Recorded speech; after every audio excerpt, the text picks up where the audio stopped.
ഇതെല്ലാം നമ്മുടെ അഗ്ലോണിമ ഇനത്തിൽപ്പെടുന്ന സന്താനങ്ങളാണ് കേട്ടോ. കണ്ട, ഇതൊക്കെ വേറെ. അപ്പോൾ നമുക്ക് ഇന്ന് കാണിക്കാൻ വന്നത് ഞാൻ വേറൊന്നുമല്ല, നമ്മുടെ അഗ്ലോണിമയ്ക്കകത്ത് ഇന്ന് ഇതാ പൂ വന്നിട്ടുണ്ട്. ഇതാരെങ്കിലും കണ്ടിട്ടുണ്ടോ? ഞാൻ ആദ്യമായിട്ടാണ് കാണുന്നത്. അപ്പം ഇത് കാണിക്കാൻ വേണ്ടിയിട്ടാണ് ഞാൻ ഇന്നത്തെ ഈ വീഡിയോ ആയിട്ട് വന്നിരിക്കുന്നത്. നിങ്ങൾക്കൊക്കെ ഇങ്ങനെയുള്ള അനുഭവം ഉണ്ടോ, ഇത് കണ്ടിട്ടുണ്ടോ എന്നൊന്ന് കമൻറ്റ് ചെയ്താൽ കൊള്ളായിരുന്നു കേട്ടോ. നല്ല ഭംഗിയാണ് ഈ ചെടി കേട്ടോ.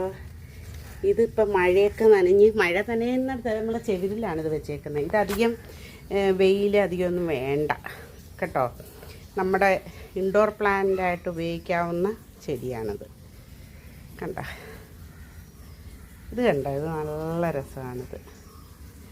അപ്പം നിങ്ങളെല്ലാവരും ഒന്ന് പറയണേ ഇത് കണ്ടിട്ടുണ്ടോ ഇല്ലയോ എന്ന് കേട്ടോ.